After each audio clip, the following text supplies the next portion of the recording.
سلام، امیدوارم که حال همه شما خوب باشه. این روزها رو هم به خوبی سپری بکنید. امروز در خدمت یکی از بهترین اساتید کنکور ایران و این سالهای کنکور هستیم. امیدوارم که گفتگوی خیلی جذابی رو با هم دیگه داشته باشیم، کیف کنید. میدونم چقدر آقای ذهبی رو همه شما دوست دارید و توی کلاساشون ارتباط خوب میگیرید باشون.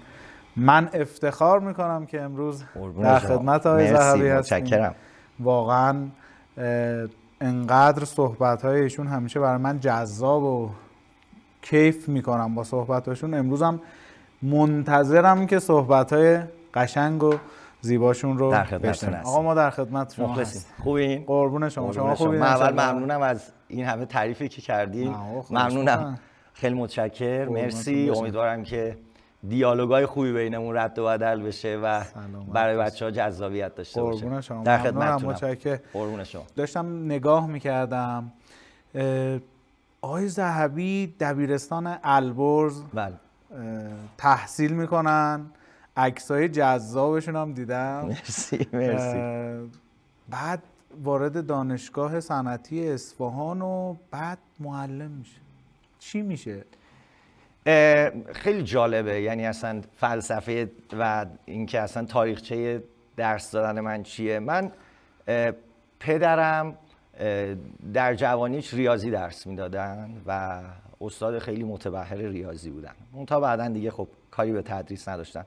خیلی به ریاضیات علاقه داشت و همیشه منو زودتر از کلاس برای ریاضیات آماده میکرد. یعنی من همیشه توی مخصوص درس ریاضی از کلاس مدرسه جلوتر بودم.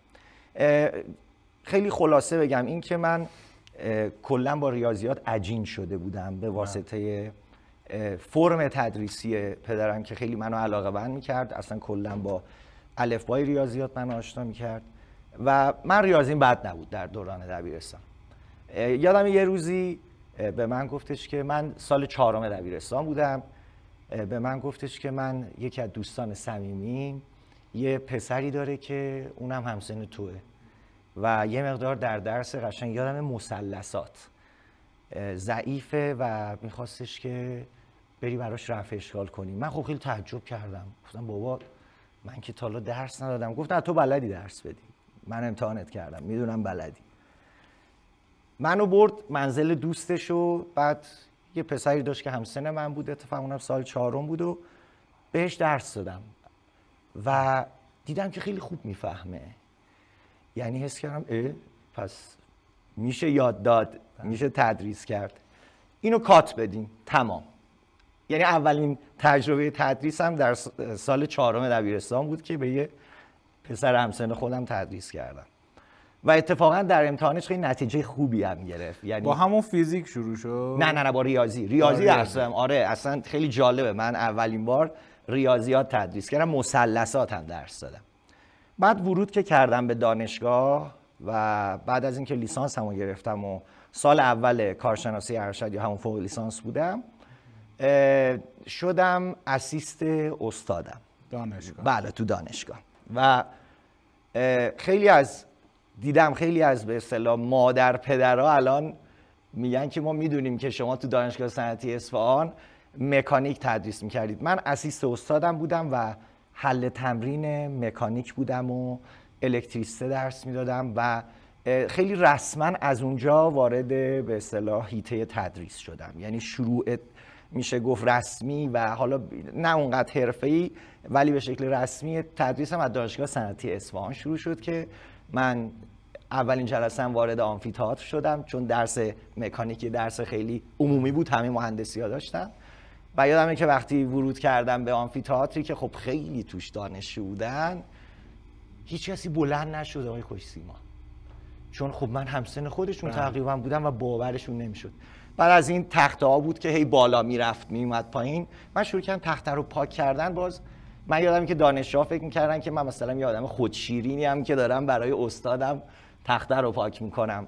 بعد که دیگه گچو گرفتم دستم و شروع کردم گفتم خب مسئله اول نوشتم، دیدم یواش یواش جو اون آمفی‌تئاتر آروم شد و من البته خیلی استرس داشتم دیگه، تا حالا جلوی این همه آدم درس نداده بودم ولی دیگه از اونجا شروع شد و بعدش رضایت دانشجوها که میدیدم حس کردم که فکر میکنم آدم تدریس هستم. یعنی البته به شکل حرفه‌ای هیچ وقت بهش فکر نکردم، یعنی به عنوان اینکه من معلم بشم تو اون موقع حداقل هدفم نبود. یعنی در دوران دانشجویی هدف دیگه‌ای داشتم که حالا اگه بپرسین خدمتتون میگم هدفم چی بود. از اونجا شروع شد دیگه که بعدش دیگه خب بگم من هدفم این بود که خوش‌سیما من فیزیک بخونم و دارم دقیقا آرزوهای اون موقع میگم و وارد یک جوی مثل ناسا بشم.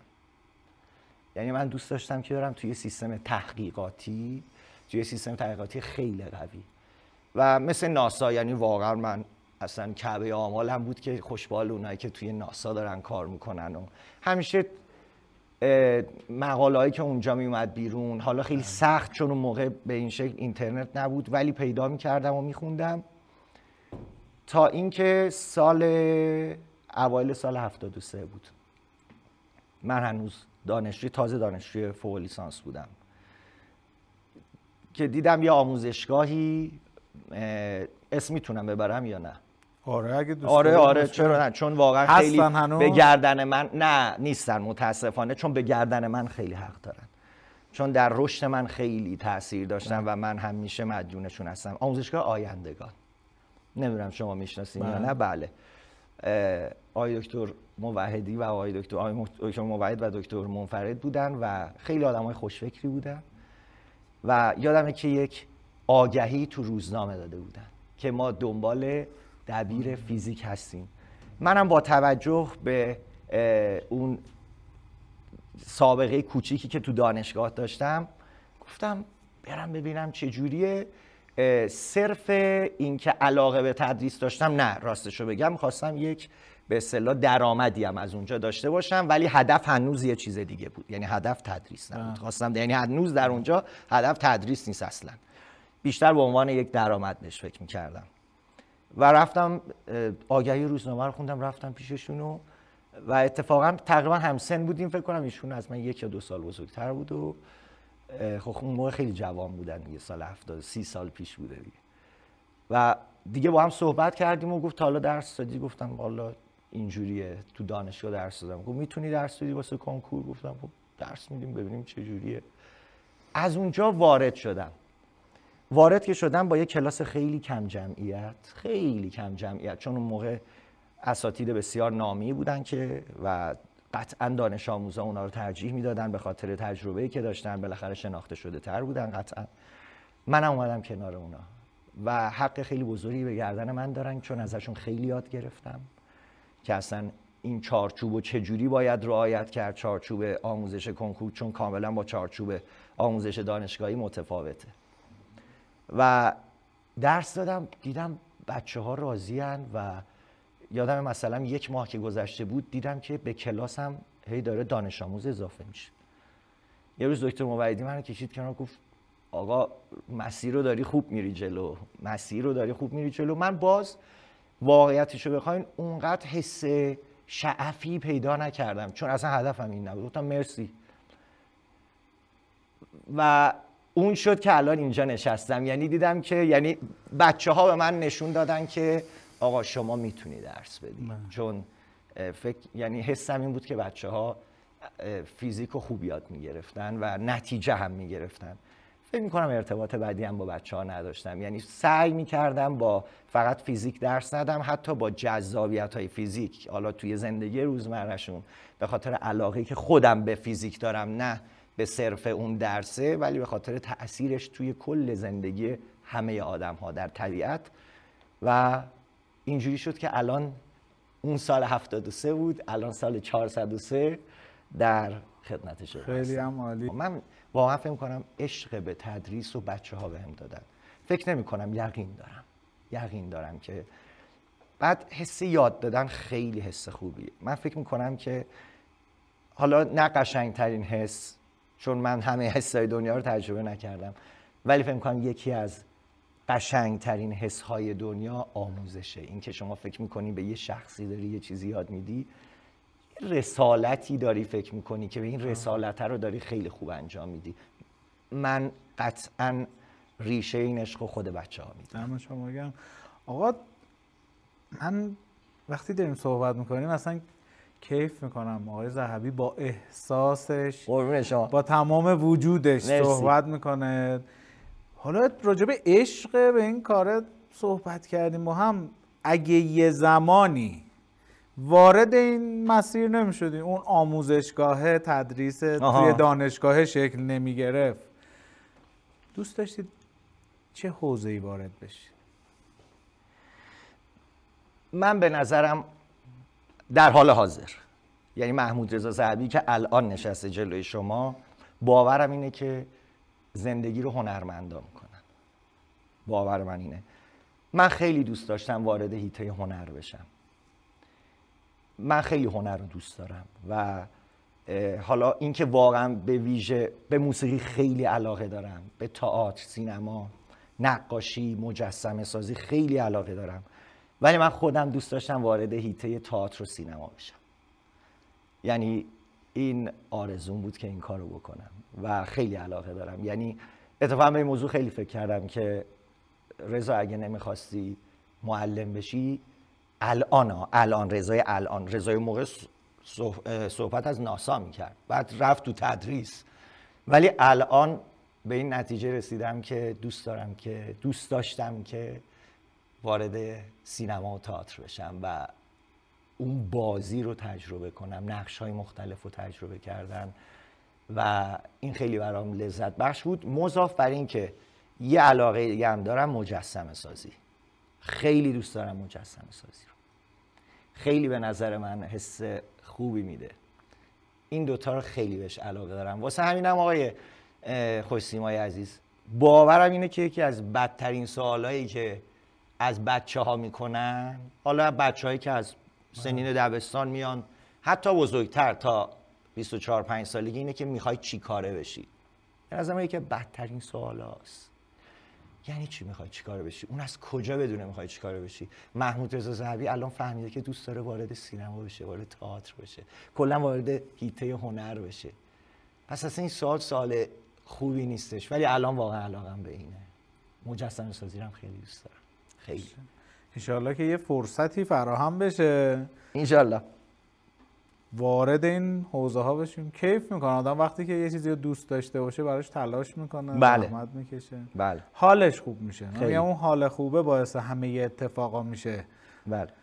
آقا اگر که بخوایم یه ذره بریم حالا وارد جزئیات بیشتر بشیم، یه ذره تو درس خودتون یا توی کنکور به نظرتون چه اشتباهایی واقعا مرسوم شده، جا افتاده و هر سال هم این اتفاق روال شده، بچه‌های ما عادت کردن شاید به شنیدن یه حرفایی، انجام دادن یه کارایی؟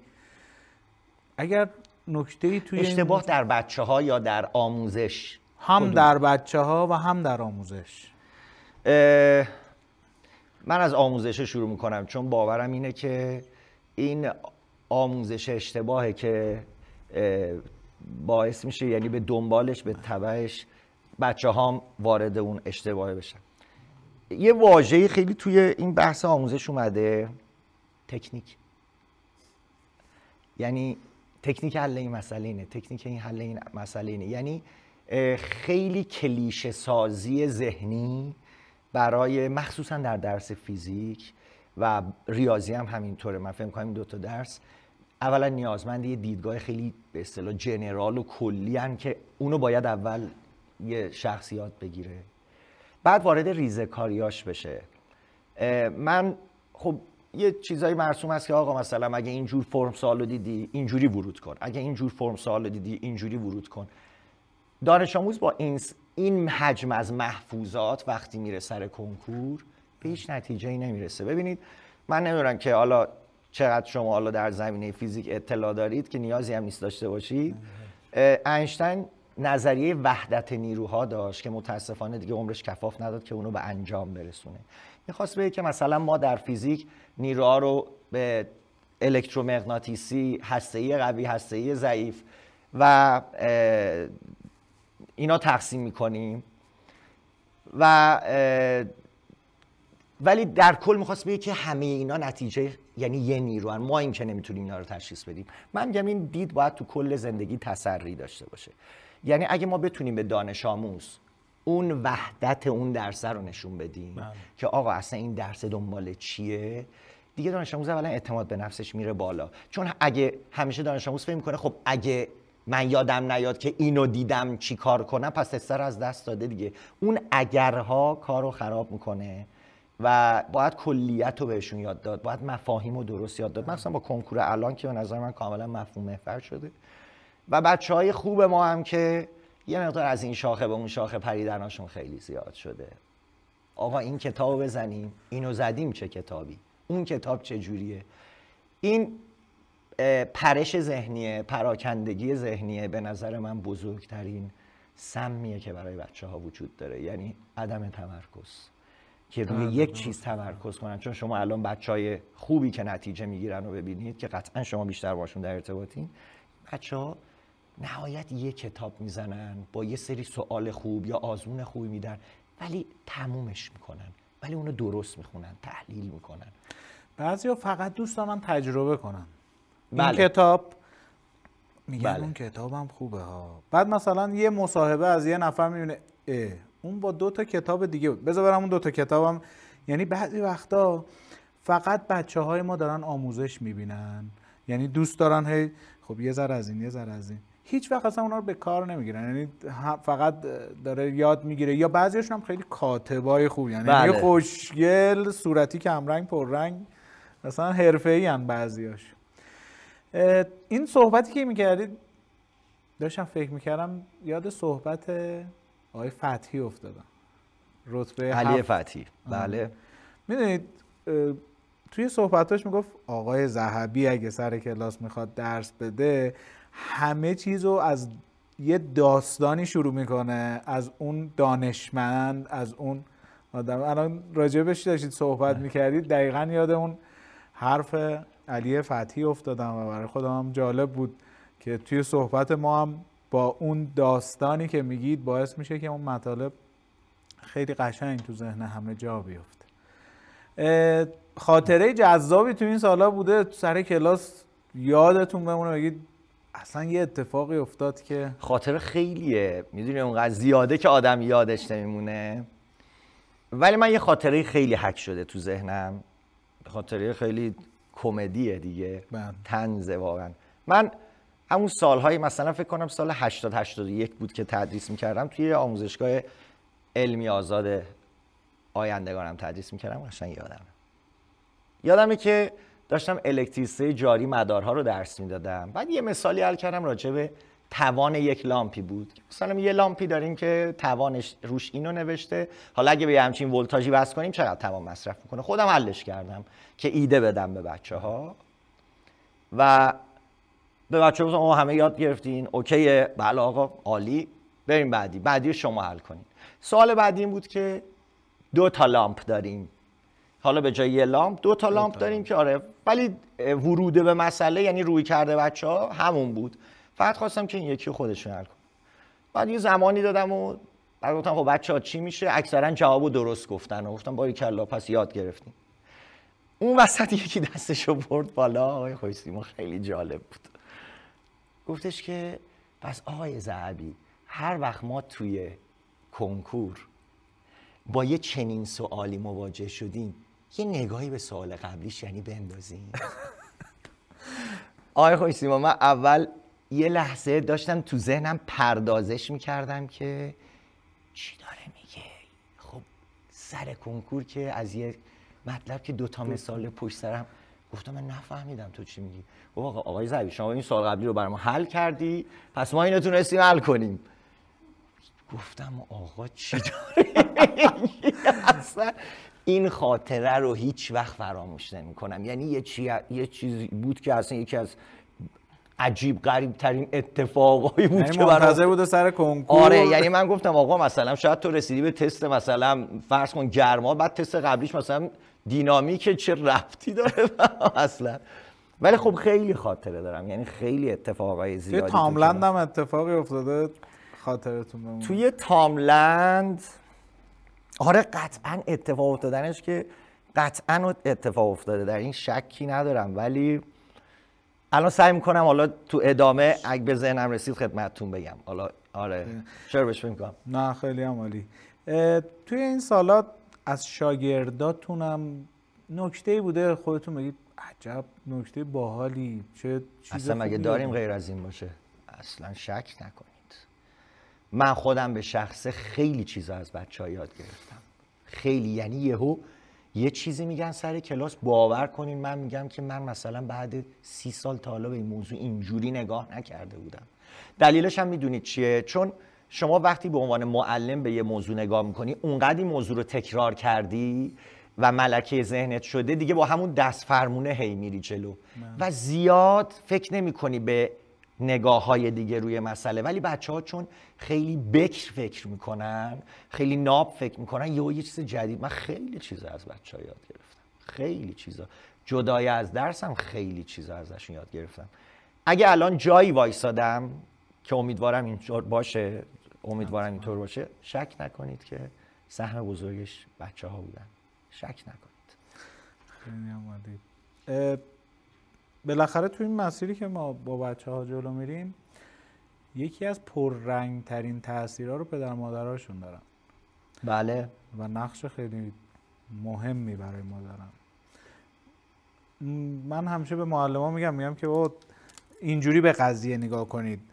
شاید حالا ما معلم به واسطه کارمون و شغلمون هستیم، شاید اون روانشناسی که پدر و مادرها دنبالش میگردن تو این روزا هم خیلی دیگه باب شده و همه میگن. بله. ما از نگاه کاری خودمون اگر بخوایم با پدر و مادرها صحبت بکنیم، تجربه شما حتما میتونه خیلی به اونها هم کمک بکنه. شاید مخاطب صحبت‌های ما پدر و مادر بچه هم باشن.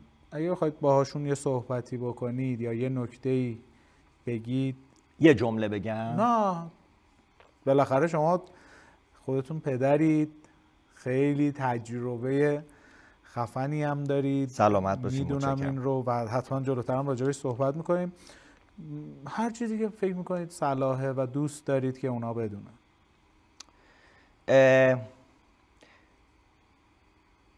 این که پدر مادرها خواهش میکنم اینو بدونن که احترام گذاشتن، یعنی اینکه یاد بدن به بچه‌هاشون که باید به همه احترام بذارن، این خیلی فرق داره با اینکه به بچه‌هاشون بقبولونن که هرچی بزرگتر میگه درسته. این دوتا موضوع هیچ ربطی به هم نداره. ببینید یه اتفاق بعدی که حالا قبلا میافتاد، حالا من خودمو میگم، ما خب خیلی سنتی تر بزرگ شدیم. خیلی خوبه ها، توی یه سری جوانبش خیلی خوبه، ولی از یه سری جنبه ها من الان قطعا بهش باور ندارم و مشخصا در مورد فرزند خودم سعی کردم که اون کارو نکنم و درست‌تر رو بهش بگم. اینکه به بچه‌هاشون اولا اینکه بحث احترام رو یاد بدن، ولی فکر نکنن، یعنی به بچه‌هاشون بفهمونن هرچی بزرگتر میگه لزوما درست نیست. این به عنوان یک به اصطلاح الگویی، به عنوان یک جمله کلیدی تو زندگی ماها به نسل ماها جا افتاده بود که آقا هرچی بزرگتر میگه درسته. اینجوری نیست آقای خوش‌سیما. چون شاید بزرگتر اصلا تجربه غلطی داشته، شاید اصلا این موضوع رو تجربه نکرده درست، فقط به واسطه بزرگتر بودنش داره اینو میگه. و به نظر من روحیه مطالبه گری رو در بچه هاشون تقویت کنن. روحیه که در ماها اونقدر تقویت نشد، در نسل ما تقویت نشد. روحیه مطالبه گری به نظر من، مطالبه گری از راه درستش ها، نه یعنی از جنبه بعدش، نه، این روحیه و روش مطالبه گری رو یاد بدن، چیزی که متاسفانه در سیستم آموزشی ما هم نیست. چون به نظر من همه ماها یه دیکتاتور درون داریم دیگه، یعنی دو بود داریم دیگه. حالا یکیش دیکتاتور درونه، حالا اساتید دینی میگن بوده حالا رحمانی و شیطانی. حالا ما تو اون بود شیطانی یکیش دیکتاتور درونه و اینو بشناسونیم به بچه‌ها و سعی کنیم خودمون به اون دیکتاتور درونمون یه مقدار مسلط بشیم. پدر مادرها خواهش میکنم که، من اهل نصیحت رو دوست ندارم، ولی چون داشتین ازم میپرسیم به عنوان یه پیشنهاد اینه که آره به بچه‌هاشون اینو یاد بدن که آقا چیزی که باید واقعا حقشونه دیگه حقشونه دیگه، و الکی هم نصیحت نکنیم که آقا اصلا آخه اشتباهه. میبینید من از دید خودم دارم پیشنهاد میدم، آخه اون بچه‌ای که دیگه من نیستم که قرار نیست اون چیزی که از دید من درسته واسه اونم درست باشه که، و همینطور غلطه برای اونم غلط باشه. امیدوارم این اتفاق بیفته. یه چیزی که حالا بین صحبتاتون منم تو یادم اومد خیلی برام جالب بود، اینکه خیلی از پدر و مادرها توی این روزا میان میگن چرا فاصله میفته بین ما و بچه هام، بله. چرا حرف ما رو گوش نمی کنن. شاید اولین اتفاقی که باعث این ماجرا میشه همون جاییه که بچه ها وارد دوره دبیرستان میشن و یه جمله پدر و مادر رو میگن بچه تر که بود ما از درساش سر در می آوردیم، ولی الان اصلا بعد به رتبه 1 کنکور که از یه شهرستانه میگن الگوت کیه؟ میگه پدرم که سوادی نداره. یعنی میخوام بگم که اصلا الگو بودن صرف اون تحصیله نیست و بعضی وقتا من میخوام به شما بگم بچه ها میام پیش ما گلایه میکنن میگن که پدر و مادرم میگه بابا کنکور که کاری نداره، 2 تا عدد دیگه تکنیک به تکنیک تستنی، همون صحبتی که شما کردی، کاری نداره، استاداتون تکنیک بهتون یاد میدن. و میخوام بگم بعضی وقتا این که گفتید صرفاً بعضی تجربه ها برای زمان خودشه، بله، و وقتی که میگذره این تغییر میکنه. نه من کاملا میگم، ولی ما آگاهی بدیم دیگه، آگاهی درست بدیم. ولی که من کلا حالا به واسطه درسی که خوندم کلا با جبر زیاد چیز نیستم، چون فیزیک مخصوصا نظریه کوانتوم میگه آقا همه چیز احتماله و احتمال همچنان هست و شما هر لحظه باید منتظر یک اتفاق خیلی غیر منتظره باشی، چون با قطعیت یعنی با جبر موافق نیست و این اتفاق هم داره میفته.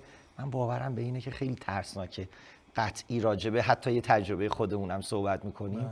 من کلا در این مورد یه ذره میترسم و سعی میکنم تا اونجایی که میتونم به بچه‌ها آگاهی بدم در حد حیطه دانش خودم و دانشگاه خودم، ولی دیگه از اونجا بعد من فکر میکنم بچه‌ها انقدر آگاه هستن که میتونن تصمیم درست بگیرن.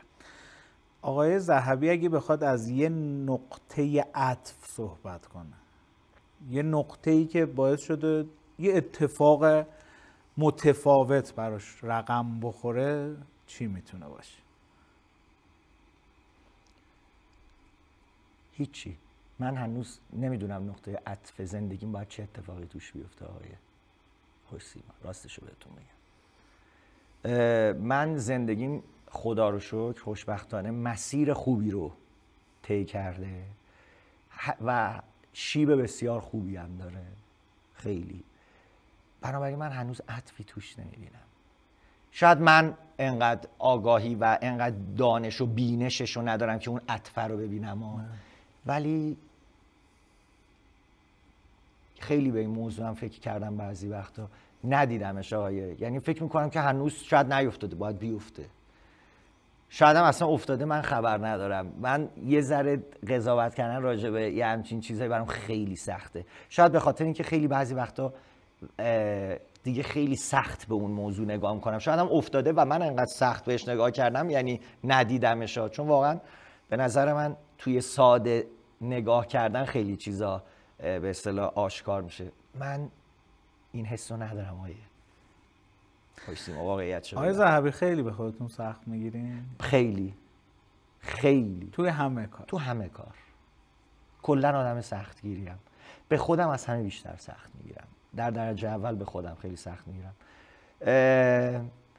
ناراحت، تا یه مدت خیلی ناراحت بودم از این موضوع، سعی کردم الان یه مقدار حالا در این موضوع تعدیل بشه، شاید به خاطر سنم هست آدم یه ذره سنش میره بالاتر، ولی باهاش کنار اومدم، دارم باهاش زندگی میکنم. میگم خب دیگه یکی از ویژگی‌های محمود رضا ذهبی اینه که به خودش سخت میگیره دیگه. این باعث نمیشه خیلی هرس بخورین؟ خیلی هرس میخورم.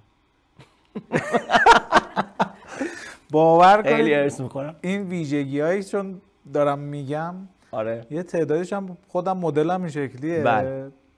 و هرس میخورم و این هرس خوردنه بعضی وقتا روزها ما رو میرزه به هم. بله. چون دوست داریم اتفاق خوبی بیفته و این هرس هم مثلا بعضی وقتا از واکنش آدم‌ها یهو میگم آخه چرا باید، بعد مثلا بهم میگن آقا چیکار ولش کن، میگم نه من به موضوع فکر میکنم.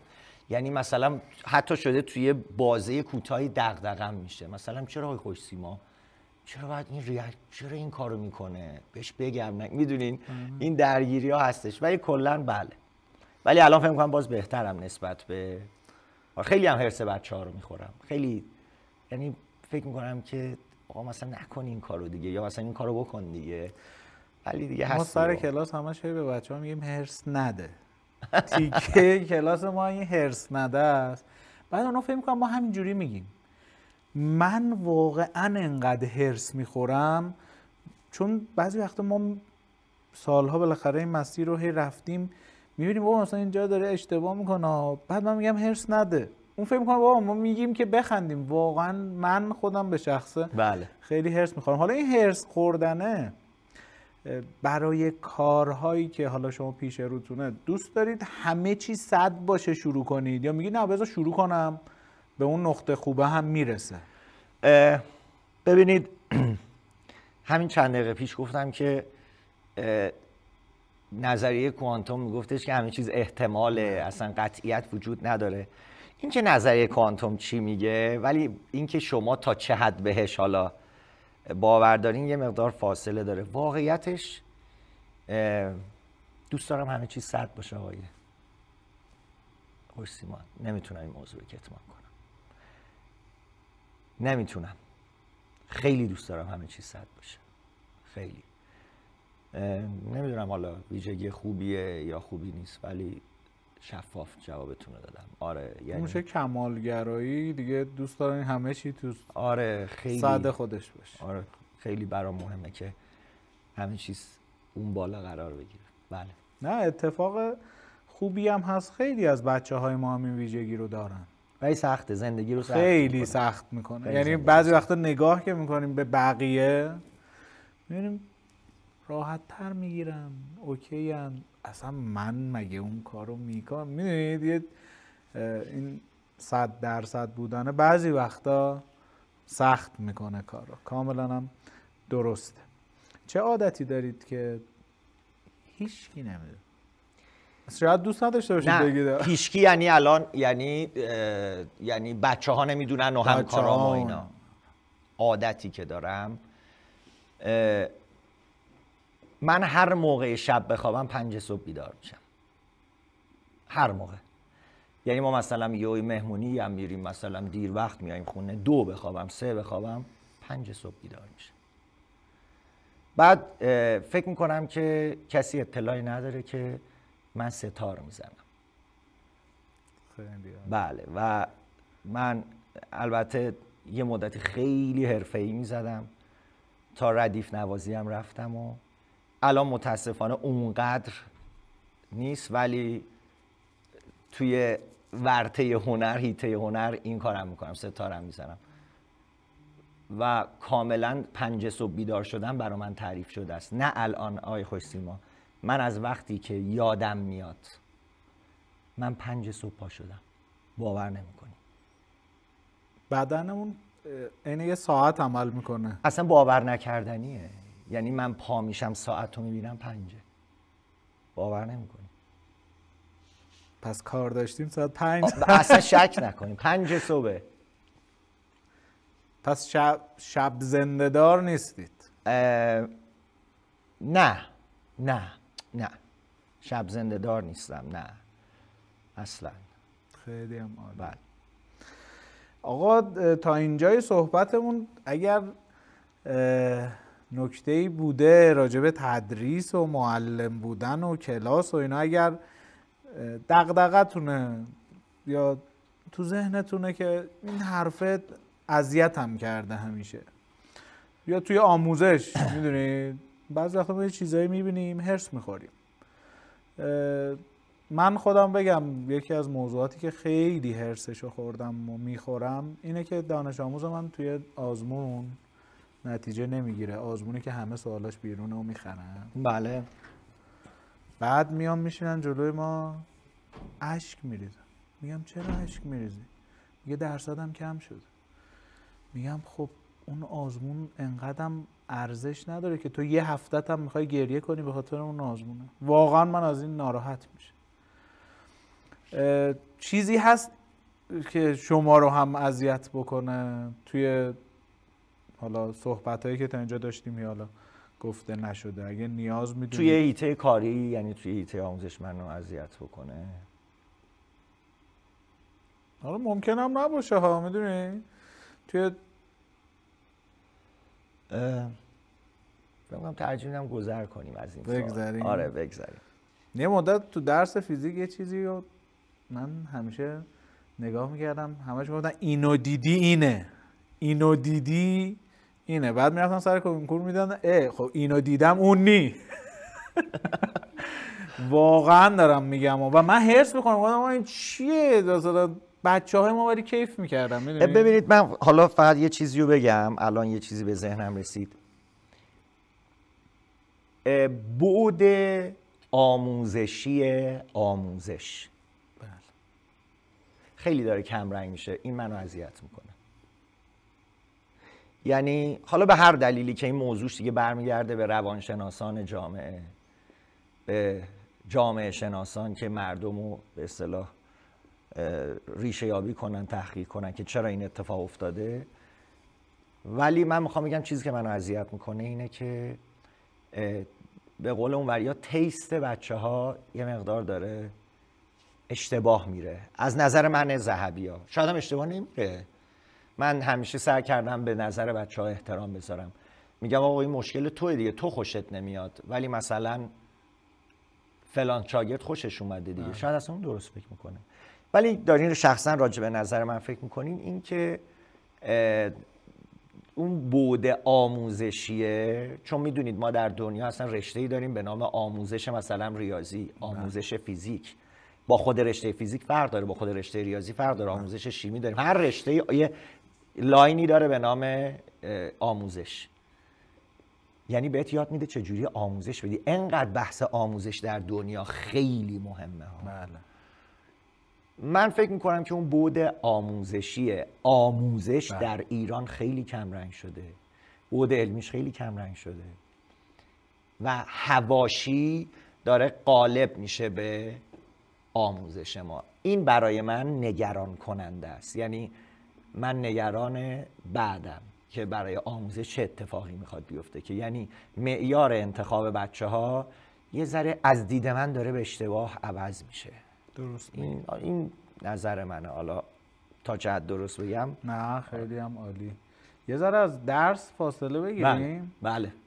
کتاب یا فیلم خیلی تاثیرگذاری که توی این سالها دیدید یا کتابی که واقعا توصیه‌تون به بچه‌ها مثلا این کتاب رو بخون؟ به بچه‌های الان آره ببینید من کلا خیلی ادبیات روسیه رو دوست دارم. من علاقه زیادی به داستایوفسکی دارم، به ویژه کتاب جنایت و مکافاتش. خیلی دوست دارم این کتابو. به بچه‌ها توصیه میکنم بخونن. من یه چیزی رو نمیدونم والا شما خوندین یا نه آقای خوش‌سیمای عزیز. جنایت و مکافاتو خیلی‌ها معتقدن که اصلا پدیدار شدن علم روانشناسی با این کتاب رقم خورده. یعنی انقدر این کتاب رمان قویه و قلم داستایوفسکی قلم اصلا واقعا سحرتون میکنه، مسحور کننده است و خیلی قلم قوی داره و من فکر میکنم بهتره بگیم اصلا چه نویسنده تاثیرگذار بوده، چون تمام کتابای داستایوفسکی کتابای عجیب غریبی ان. واقعا من خیلی دوست دارم جنایت و مکافات داستایوفسکی رو. آلبر کامو رو خیلی دوست دارم. تاون آلبر کامو، سقوط آلبر کامو رو خیلی دوست دارم. عاشق مثنویم. حالا از اون ور بیایم این ور. عاشق مثنویم، عاشق شمسم و حالمو خیلی خوب میکنه. احمد شاملو رو دوست دارم. شعراشو خیلی دوست دارم احمد شاملو رو. کتاباشون خیلی رو من تاثیر گذاشته. حالا این در حیطه کتابه. در زمینه فیلمم که باز با اجازه بزرگترها سینمای روسیه رو خیلی دوست دارم. تارکوفسکی رو مثلا نمیدونم شما فیلماشون رو دیدید یا نه، فیلم‌های تارکوفسکی رو. من فیلم آینه یا همون میرور تارکوفسکی رو خیلی دوست دارم. کلا مجموعه فیلماش که عالیه. و سینمای ایتالیا رو خیلی دوست دارم و اینا علایق منه. ولی اروپای شرقی رو کلا سینماشون رو خیلی دوست دارم. توی فیلم‌های خودمونم حالا یهو نگن که آقا همش داره فیلم‌های اونوری میگه، من ارادت خاصی به استاد بزرگ آقای کیارستمی، روحشون شاد باشه، آقای مهرجویی. من فیلم هامون آقای مهرجویی رو دیگه تعداد دفعات دیدنش از دستم در رفته، انقدر دیدم. یه موقعی جوانی سال 69 اشتباه نکنم این فیلم اومد بیرون، من اینو اونقدر دیدم واقعا یه موقعی فکر کردم من هامونم. انقدر فیلم ارادت خاصی هم به استاد بیضایی دارم، آقای مرحوم علی حاتمی. اینا خیلی رو من تاثیر گذاشتن، خیلی تاثیرگذار بودن. ولی از فیلم‌های حالا خارج ایرانی هم که سینمای تارکوفسکی رو دوست دارم، سینما اروپای شرقی، ایتالیا رو خیلی دوست دارم سینماشو. خیلی وقت آزاد داشته باشید کدومو ترجیح میدید بین کتاب و فیلم؟ من فیلمو ترجیح میدم. متاسفم از این موضوع، دارم خودم اذعان میکنم، چون باورم اینه که کتاب تاثیرگذاریش قطعاً از فیلم بیشتره، قطعاً از فیلم بیشتره. ولی من فیلمو ترجیح میدم. من اصلا یعنی ما در خانوادهمون، من و همسرم، تفریح بزرگمون فیلم یعنی تئاتر رفتن ما به شکل خیلی منظم. هر هفته قطعاً باید یا یه فیلم خوب ببینیم یا تئاتر بریم، کنسرت خوبی باشه بریم ببینیم، حالا چه موسیقی سنتی، چه موسیقی کلاسیک، چه پاپ خوبی هم حالا اگه باشه میریم میبینیم. ولی تئاتر خیلی دوست داریم، یعنی میتونم بگم واقعا هر هفته یه تئاتر میبینیم الان. خیلی یعنی جزو تفریحات ثابت زندگی ماست. بله آقا، اگر الان به آقای ذهبی بگن 10 دقیقه فرصت دارید تدریس کنید به همه، اصلا قرار نیست شاید فیزیک باشه ها، هر چیزی که شما دوست دارید، توی 10 دقیقه چی رو دوست دارید به بقیه یاد بدید؟ کوانتومو قطعا راجع به نظریه کوانتوم به همه تدریس میکنم، در حد سوادی که دارم، در حد چیزی که میدونم. چون به نظر من تاثیرگذارترین نظریه‌ای که از دید من تا حالا ارائه شده نظریه کوانتومیه. چون فقط تو فیزیک نیست، در همه ابعاد زندگی آدم‌ها تاثیرگذاره.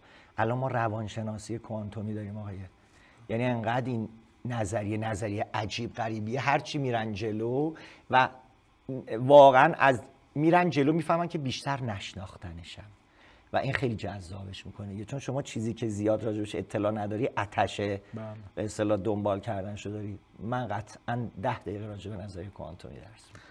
توی این سالا اگه یه نصیحتی که همیشه تو ذهنتون مونده، حالا قدیم باشه جدید باشه، برام فرق، اونی که تو ذهن آقای ذهبی یه نصیحت همیشه تو ذهنش مونده، صبور باش. چون واقعا به نظر من یکی از بهترین ویژگی هایی که، یکی از بزرگترین ویژگی هایی که انسان میتونه داشته باشه صبره. من متاسفانه اونقدر ندارم، ولی واقعا به نظر من بهترین جمله است. من فکر می‌کنم آدمای موفق آدمایی بودن که قطعاً اون جایی که باید صبوری کردن و از بچه‌ها میخوام که صبور باشن و مطمئنم که نتیجه میده. صبر سخته ها، یعنی این صبره که میگم نه حالا یه واژه است ولی عمل کردن بهش خیلی سخته. ولی من با چشمم دیدم که آدمایی که صبور بودن آدمایی بودن که به نتیجه رسیدن. قبول دارید؟ ما حالا کلا کسایی که من خیلی دیدم صبوریمون و تحملمون کمه. یه مثال بزنم، دم در آسانسور رو دیدید تا؟ آره دیگه 20 نفر پشتمون وایسادن، همشون این کلمه رو میگن. حالا دکمه زده شده ها، یه بار دیگه بزن. میدونی همه دوست داریم که البته اینا خب خیلی ریشه داره دیگه، رفتارهای اجتماعی، اینکه میدونید آموزه هامون چجوری یاد دادن بهمون، اینا خیلی خیلی سخته دیگه که حالا ترجیحاً ورود نکنیم بهش بهتره. آقای سیما، اون هدفی که آقای ذهبی هنوز تو ذهن شما تیکش نخورده هسته؟ چه سوال سختیه. سخت. خیلی سوال سختی. یه جایی خوندم و باورم هم همینه ها، که میگه سخت‌ترین سوالایی که از یه آدم میشه کرد، یه آدم از خودش میتونه بکنه، این که بگه من کی هستم و چی میخوام. من فکر کنم جوابتون رو دادم آقای خوش‌سیما. خیلی سخته، خیلی سخته. یعنی واقعا اگه خیلی درست بشینیم فکر کنیم چی میخوایم، ممکنه مثلا یه لحظه بگیم که آره اینو میخوایم، ولی مطمئنم مثلا یه ساعت بعدش میگی نه اینو میخوام ها، بعد یهو مثلا پس فردا میگی نه نه نه نه اینو بخوام بهتر. این یه اتفاقی که میفته و این به نظر من اثبات این اصلیه که هیچکی نمیدونه چی میخواد. راستشو بگم، یعنی باور من اینه که کسی نمیدونه. زندگی خیلی چیز عجیب غریبی آخه، خیلی پیچیده است و باور من اینه که زندگی رو ما باید قشنگش کنیم. راستشو بگم، و باورم اینه که زندگی رو ما خودمون میتونیم قشنگش کنیم. یعنی آقای خوش‌سیما میتونه زندگی خودش رو قشنگ کنه، چون زندگی چیز عجیب غریبیه. من اون هدف رو نمیدونم چیه. خیلی بده ها این، چون شاید هم تیک خورده باز، شاید هم زیاده خواهی منه که میگم آقا بذار ببینیم چیه. آره، ولی کلا سوال سختیه که چی میخوای تو زندگیت. خیلی سوال سختیه. ممکنه الان یه جوابی بهتون بدم چون چند بار این کارو با خودم کردم، ولی یه مدت بعد با خودم گفتم نه نه نه من اینو نمیخواستم، این یکیه رو میخوام. بعد فهمیدم که پس این یکی هم ممکنه همون اتفاقی که برای اون یکی افتاد برای این یکی هم بیفته. پس تو هنوز نمیدونی که چی میخوای و من فکر می‌کنم دغدغه همه آدماست. راجع به قبل اگه بخوایم یه ذره صحبت بکنیم، خب اون هدفه به قول شما هر روز شاید بهتر و بهترش، ولی یه توصیه به خود 18 سالتون با این تجربه الان اگه بخواید بکنید، اون توصیه چیه؟ توصیه‌ام به خود 18 سالم اینه که همون چیزی که گفتم، یاد بگیر که بعد مطالبه گری رو در خودت تقویت کنی. به حقت آشنا باش، بشناس، آگاه باش.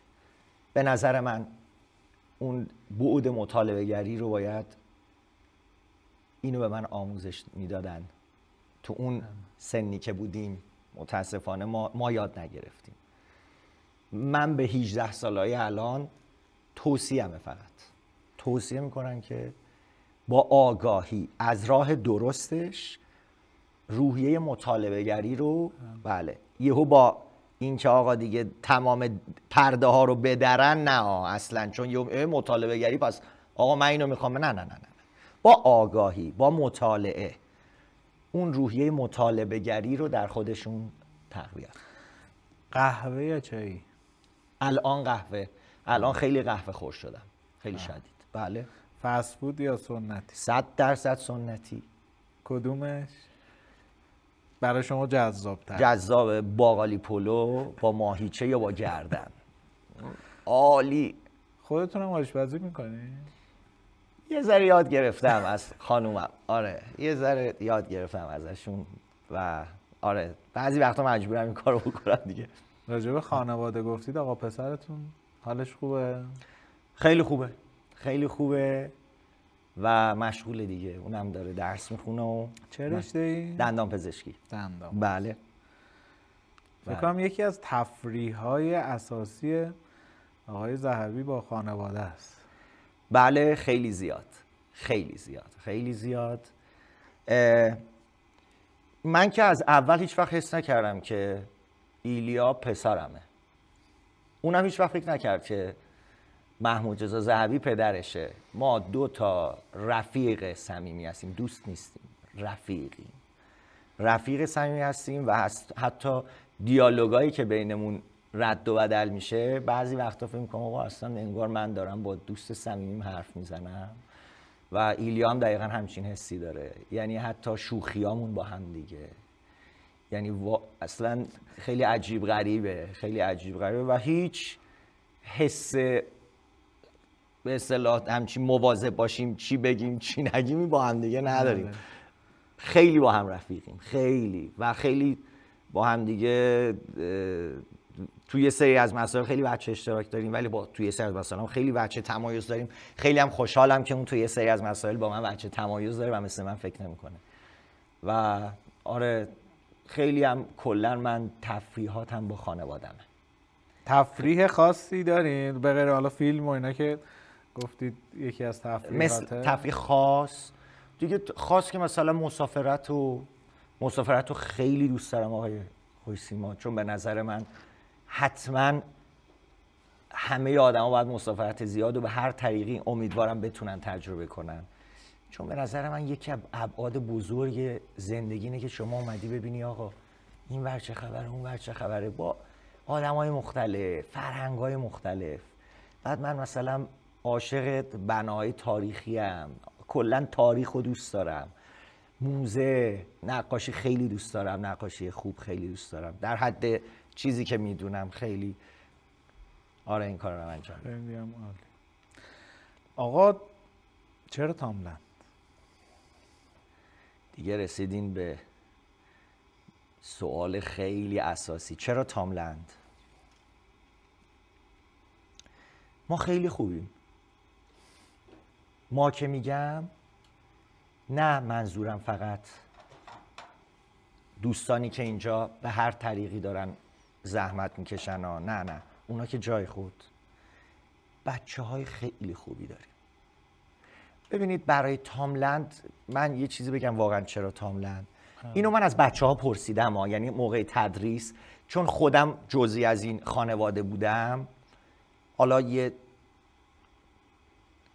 خیلی تأثیر کوچیکی توی ابتدای تاملند داشتم. فکر کنم خودم نظر ندم خوبه. همیشه بچه ها میپرسم که آقا تاملند چجوریه، شما بگید، چون شما میتونین ما رو قضاوت کنید. من فکر میکنم که خیلی فکر درست پشت مؤسسه و مجموعه تاملند هستش. فکر خیلی درستی است، فکر خیلی بروزی است، خیلی هوشمندانه همه چیز به روز برنامه ریزی شد.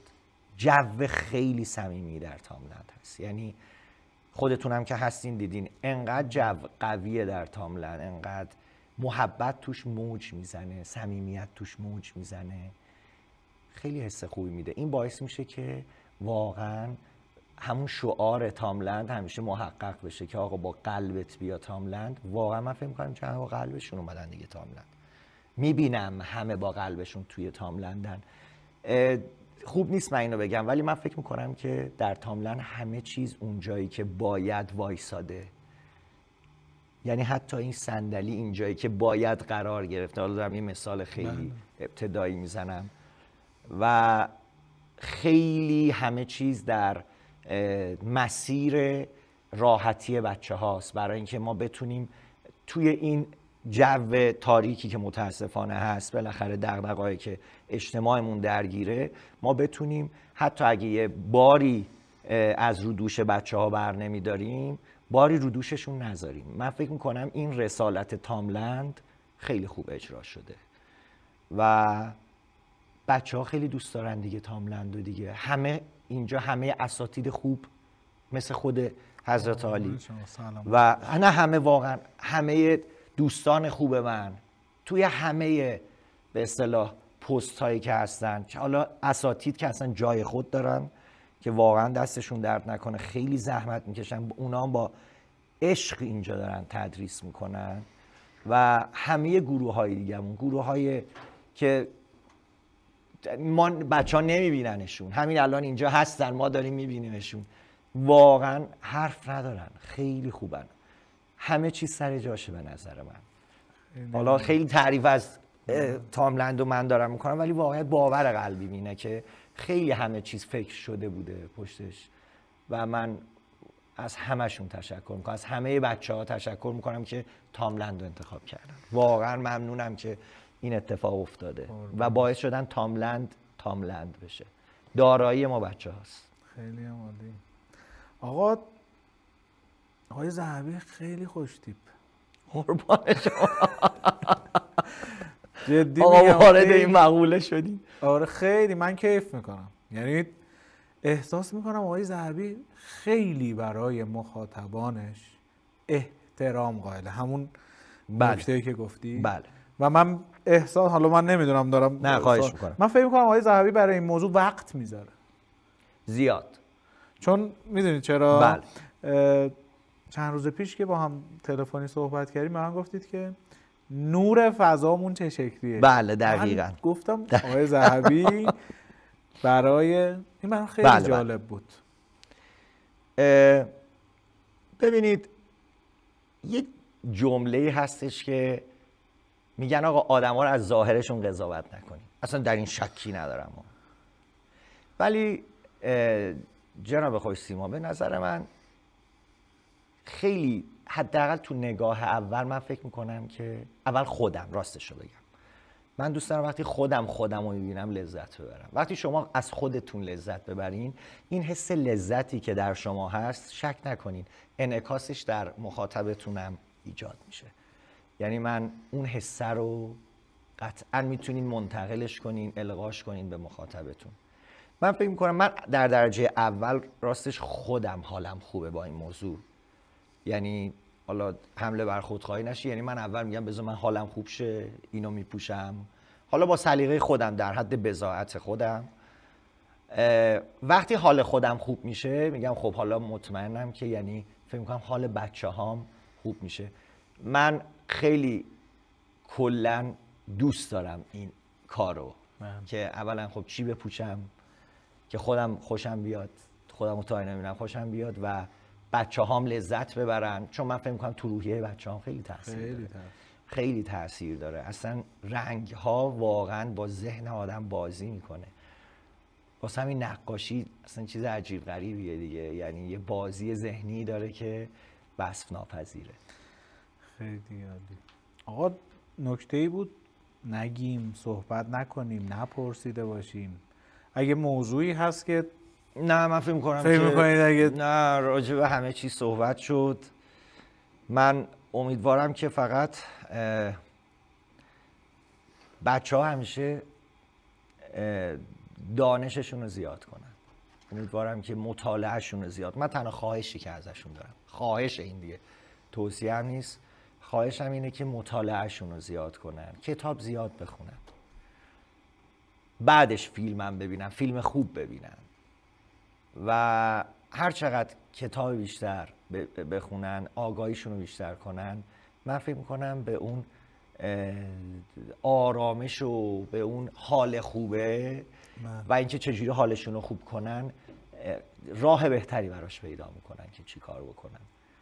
و از شما خیلی ممنونم که این فرصت هم به من دادین. قربون شما.